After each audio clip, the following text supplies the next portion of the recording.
Hi, Brian. It's really a pleasure having you. Thanks, it's great to be here. So my first question is that what inspired you to translate and study the works of Mencius? Well, first I became interested in Chinese thought in general, and I'm part of the generation that got excited about China after the Kaifang. And to be honest with you, I was also excited about China because of the movies of Li Xiaolong, which I thought were pretty cool. Bruce Lee. Yeah, exactly, Bruce Lee in English. And so I started to learn about Chinese culture, and first I studied Kongzi, or Confucius as we know him in English. But then I learned quickly that many philosophers think that Mengzi has this really deep understanding of Confucianism as well. So when I went to graduate school at Stanford, I decided I should learn more about Mengzi. And one of my teachers said, well, have you read the entire Mengzi in the original Chinese yet? And I confessed that I hadn't. And he said, well, you can't be an expert on Mengzi unless you read it in the original Chinese. So I read it, and although there are several good translations of Mengzi available in English, some of them are outdated, some of them are good, but in my opinion have some small faults. And there was no translation that included selections from traditional Chinese commentaries like Zhu Xi's Mengzi Jizhu. So I decided to do a new translation of the Mengzi that included selections from traditional commentaries so that students in English could have the experience of reading a classic text with the assistance of commentaries. So my second question is that what challenges have you faced in translating the Asian Chinese texts into English? There are a number of translation problems that we face because, of course, Chinese and English are in different language families. But some terms I think we can translate fairly well, like I think run we can translate as benevolence or humaneness. Other terms are more problematic. So, for example, when it comes to qi, tian qi, de qi, Exactly. yeah, there's really no English equivalent for this term, right? It's tempting to say something like matter, but matter as understood by Newtonian physics is passive, and it is preserved, and it's not self-moving. Whereas qi can be generated or destroyed, it's self-moving, it's a very active kind of thing. In some ways, qi is more like the mass energy of modern physics, but even that isn't quite right because classical thinkers don't think of qi in terms of mass energy and they don't quantify it the way that modern physicists do.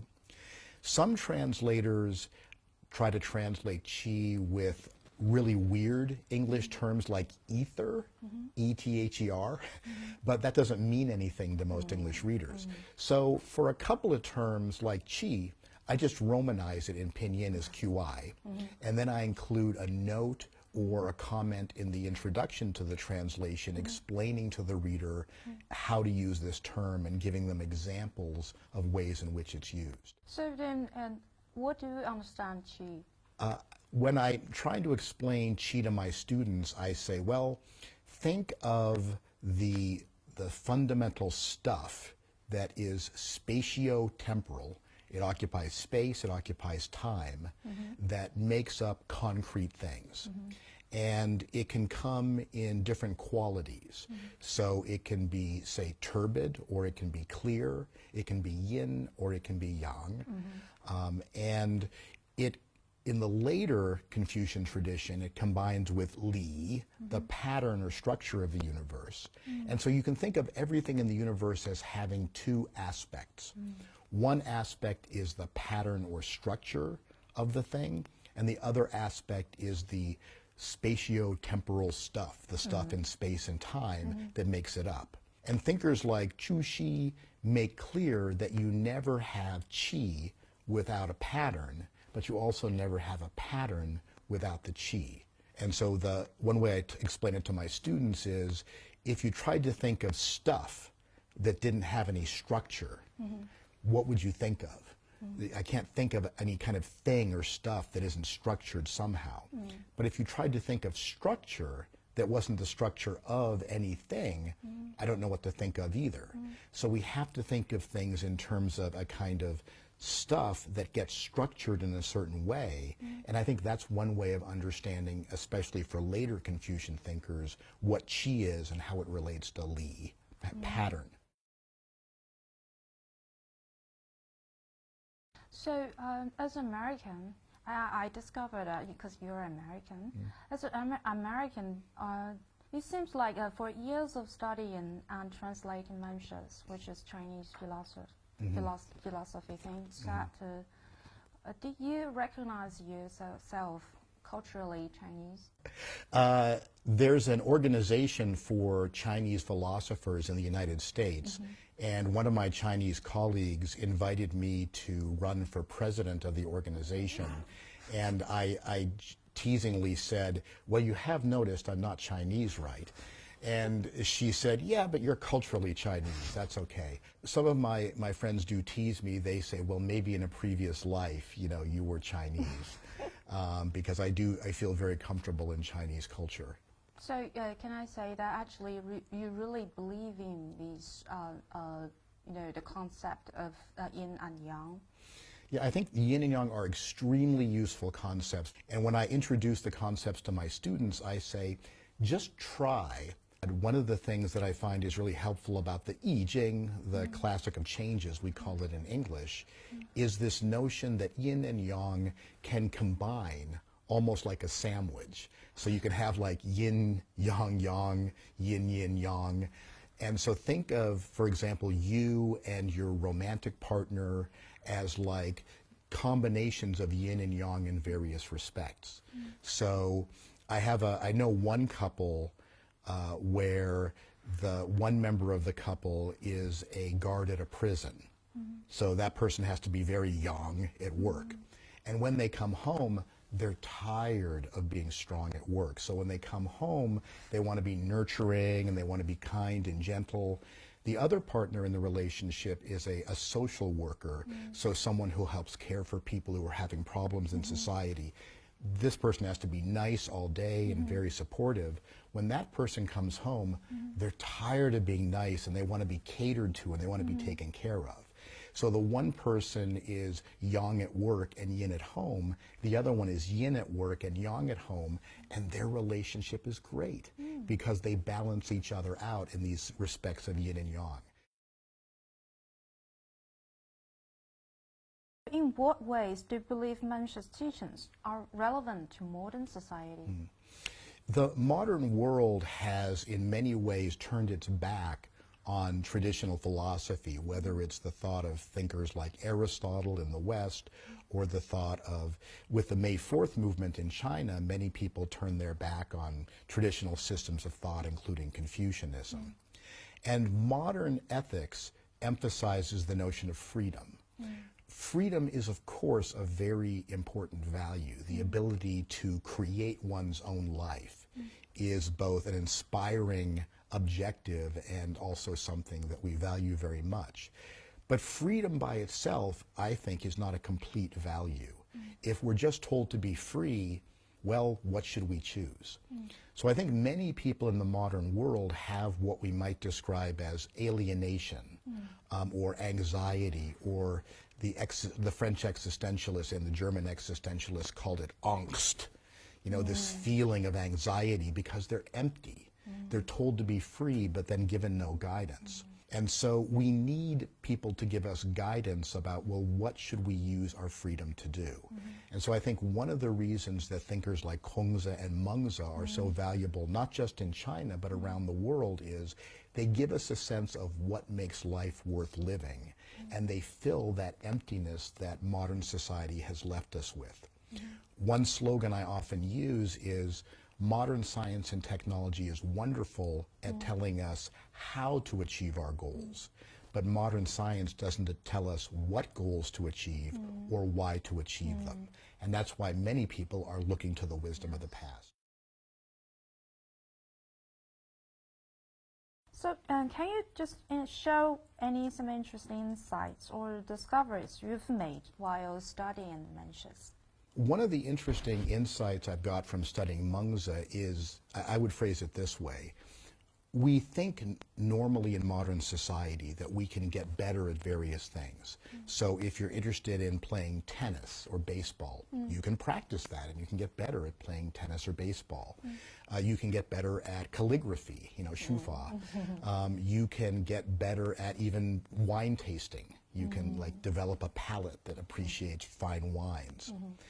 So we can get good at a variety of different activities. Why can't we get better at being a human being? And I think part of what is inspiring for me about Mengzi teaches us how to get better at being a human being. This was something that I didn't fully realize until I had learned from Mengzi and eventually translated Mengzi. Then how do you think that you can be a better man? One of the first steps, and which Mengzi emphasizes, is recognizing that we have these innate, inborn, but incipient, not fully developed tendencies toward virtue. So in the US, and I think sometimes students in China may have the same reaction, some of them think that humans are innately purely self-interested or purely selfish. And so the first step in ethical improvement is recognizing that we do care about other human beings. And so Mengzi gives the famous example of saying, any normal human who suddenly saw a child about to fall into a well would have a 触涕恻隐之心, a feeling or a heart of alarm and compassion. And from one of my colleagues, I got it's just a video from a security camera, and it shows a child who almost falls off a ledge, but his mother grabs him at the last second. And I show that to a huge classroom of students, and you can audibly hear the students gasp when the child starts to fall off the ledge. And then I say, now watch, see, it's okay, the mother got him. And she pulls him back up. And I say, the fact that you gasped, that's the reaction Mengzi is talking about. So the first step is recognizing that you have these feelings like compassion for other people. And then Mengzi tells us that we have to take these feelings, and he uses various expressions like tui or ji or kuo or chung. You have to extend or fill out these feelings. And so one way you can do that is by recognizing, okay, I have feelings of compassion for other humans, but are there some cases where I don't feel compassion for other humans, but they're relevantly similar to the cases where I do have compassion for other people? So when if I run into an older person in the supermarket or on the street, I kind of remind myself, this person is like, my mother or my grandmother, and I should treat them the way I would treat my mother or my grandmother. I think that's what Mengzi means by extending your feelings to others. So, lao wu lao, e.g. ren zhi lao, things like that. So I think that's part of the lesson of Mengzi, recognizing you have these virtuous inclinations and then extending them to other cases where you don't have them yet.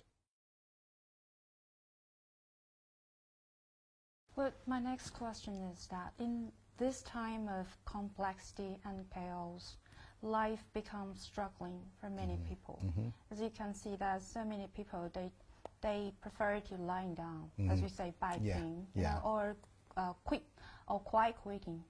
So what would you like to say to them? Well, as I'm a philosopher, I'm a translator, but I'm also a historian. And as we look back in history, there have been many times when things seemed very dark or very sad for the entire human species. I mean, civilization in Europe was almost wiped out by the bubonic plague.